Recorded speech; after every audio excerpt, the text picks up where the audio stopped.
Verset 1. Verset 1.1 à 2.17 Les jugements de Dieu et les appels à la repentance.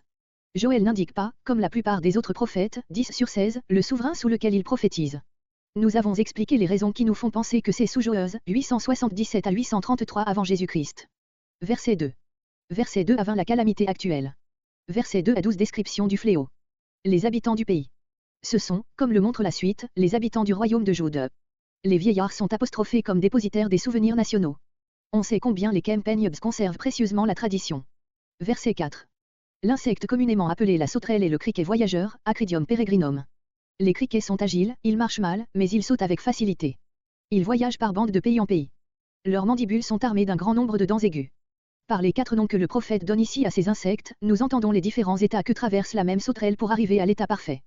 Le gazam est la sauterelle quand elle arrive dans le pays comme en éclaireur, Arbé est la larve qui naît bientôt des œufs déposés dans le sol par le gazam, le géleque est cette larve devenue nymphe, le chazil est la nymphe arrivée à l'état d'insecte parfait, de sorte que le chazil serait à peu près l'équivalent du gazam. D'autres interprètes entendent par ces 4 noms 4 espèces différentes soit de sauterelles, soit d'insectes en général. Les Hébreux connaissaient diverses espèces de sauterelles ou criquets, Lévitique 11.22. Verset 5. Partout où la sauterelle a passé, non seulement les récoltes de l'année sont anéanties, mais celles des années suivantes perdent en qualité. Verset 6. L'essaim de sauterelle est comparé à une nation envahissante, comparé Proverbe 30.25-27. Voici comment Tonson, A Land of the Book, page 416 et suivante, parle de l'invasion dont il a été témoin. À chaque phase de leur existence, les sauterelles produisent l'impression d'un jugement de Dieu atteignant le monde coupable. Voici les pionniers de l'armée, ce sont les escadrons volants qui apparaissent au commencement du printemps. C'est par millions et poussés par une sorte de génie malfaisant qu'ils déposent leurs œufs dans les cultures, dans la plaine et dans le désert. Ceci fait, ils s'évanouissent comme la vapeur du matin. 6 à 8 semaines plus tard, la poussière même semblait s'animer, des vers grouillaient en quantité extraordinaire, ils donnèrent bientôt naissance à de fort petites sauterelles qui, se traînant et sautant toutes dans la même direction, commencèrent leur marche dévastatrice. Quelques jours plus tard, leur appétit vorace se calma, elles devinrent paresseuses, puis elles se mirent à jeûner comme les vers à soie. Ce jeûne 4 fois répété, elles achevèrent de se transformer et furent pourvues d'ailes. Une fois en marche, les sauterelles dévorent toute verdure avec une merveilleuse célérité. Une vigne voisine de mon jardin était le matin verte comme un pré, longtemps avant la nuit, elle était nue et dépouillée comme un champ fraîchement labouré ou comme une route poudreuse. Le bruit qu'elles produisent, en marchant et en dévorant, ressemble à celui que fait une forte averse sur une forêt éloignée. Les derniers jours de mai 1845, nous apprîmes que des millions de jeunes sauterelles remontaient la vallée en marchant dans la direction de notre village, situé sur les prolongements inférieurs. On vint enfin m'annoncer que la colonne arrivait. Réunissant autant de monde que nous pûmes, nous allâmes à la rencontre des sauterelles pour les attaquer, dans l'espoir, sinon de les arrêter du moins d'en détourner le torrent dévastateur. Je n'oublierai jamais l'impression que produisit sur moi leur aspect. Elles étaient dépourvues d'ailes et en quantité incroyable. Nous creusâmes des fossés, nous allumâmes des feux, nous en détruisîmes monceau après monceau, mais ce fut en vain. Une vague après l'autre de ce déluge vivant remonta la pente de la montagne, passant par-dessus les rochers et les murs, les fossés et les haies. Les derniers arrivants couvraient immédiatement l'espace que venaient d'occuper les insectes détruits. Après un combat prolongé et vain, je descendis dans la plaine pour me faire une idée de l'étendue de cette colonne, mais il me fut impossible d'en voir la fin. Fatigué de marcher dans cette masse grouillante, je pris le parti de rentrer chez moi, renonçant à tout espoir d'arrêter ce fléau dans sa marche progressive. Verset 7. La vigne et les figuiers sont souvent mentionnés dans l'Écriture comme constituant une des principales richesses de la Palestine, comparé un roi à 4.25, Michée 4.4, Lacharie 3.10. Verset 8. L'apostrophe, désole-toi, est adressé à la terre d'Israël, verset 6, que le prophète identifie avec le peuple de Dieu, comparé Jérémie 31.4 et d'autres.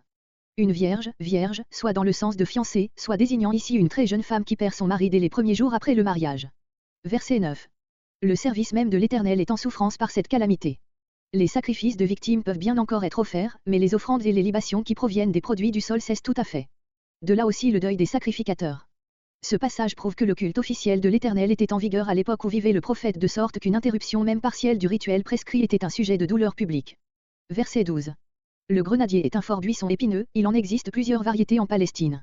La grenade atteint la grosseur d'une orange et même d'un œuf d'autruche. Ce fruit est très apprécié dans les pays chauds à cause de ses propriétés rafraîchissantes. Ce tableau de la désolation du pays se termine par une personnification poétique de la joie qui se retire confuse devant le deuil universel. Verset 13. Verset 13 à 20 premier appel à la repentance. Le prophète reprend l'idée énoncée au verset 9 et la développe. Sac, comparé Ésaïe 3.24, etc. Vous qui faites le service de mon Dieu, peut-être Joël les distingue-t-il de ceux qui font le service de l'autel, les sacrificateurs, ce seraient dans ce cas les Lévites. Mon Dieu, le Dieu dont je suis le prophète. Comparez Romains 1.8 et ailleurs. Votre Dieu. Et le prophète et les sacrificateurs doivent s'unir dans une douleur commune pour l'honneur du Dieu dont ils sont dans des fonctions différentes les serviteurs. Passer la nuit, dans le parvis destiné aux sacrificateurs, entre le portique et l'autel, voir Joël 2.17. Verset 14. Ordonner un jeûne, littéralement, sanctifier un jeûne, c'est-à-dire consacrer solennellement un jour où tout le peuple sera appelé à jeûner. Les anciens, tous ceux qui habitent le pays, c'est-à-dire non seulement les anciens de la capitale, mais ceux du pays tout entier. Voilà pourquoi une convocation était nécessaire. Le rôle prépondérant qui est attribué au sacrificateur indique une époque où cette caste jouissait d'une très grande autorité dans la théocratie, voire l'introduction. Verset 15. La journée de l'Éternel, voir Ésaïe 2.12-21, Ésaïe 13.6, note. Ce terme solennel, si fréquemment employé par les prophètes et dans le Nouveau Testament, ne paraît avant Joël que chez Abdia. Il désigne, dans un sens relatif, la crise qui met fin à chaque époque de l'histoire ou à l'existence de chaque peuple. C'est dans ce sens que le mot de journée est employé psaume 137.7, où le psalmiste s'écrie après la destruction de Jérusalem, Ô Éternel, souviens-toi des enfants d'Édom, qui disaient dans la journée de Jérusalem.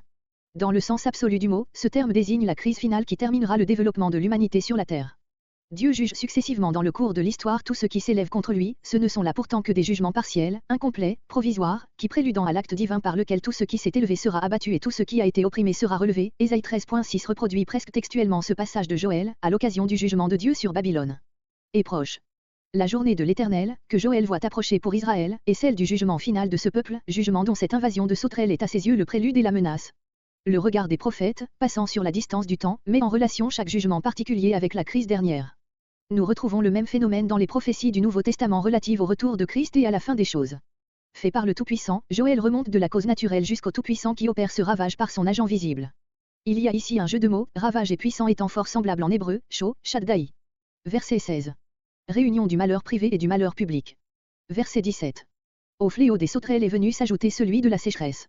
Le naturaliste Pline établit une liaison entre ces deux fléaux, il prétend que, lorsque les pluies du printemps ont manqué, la multiplication des sauterelles dont les ufs n'ont pas été noyés est par la facilité. Les greniers, ils tombent en ruine comme des maisons abandonnées. Le blé est misérable. Les graines semées en automne, sans doute après le passage des sauterelles, avaient séché faute de pluie. Par la même raison, l'herbe avait manqué, verset 18. Verset 19. C'est ici la conclusion du discours, que chaque Israélite doit s'approprier. Crier à l'Éternel, la seule ressource du peuple de Dieu dans cette affreuse calamité. Le feu, soit l'ardeur du soleil qu'aucune pluie ne vient tempérer, soit plutôt le vent brûlant venant du désert d'Orient. Les pâturages du désert. Le désert désigne en Orient les endroits non labourables qui servent à la nourriture des troupeaux et qui ne se couvrent de végétation que parce qu'ils sont ordinairement arrosés par quelques filets d'eau.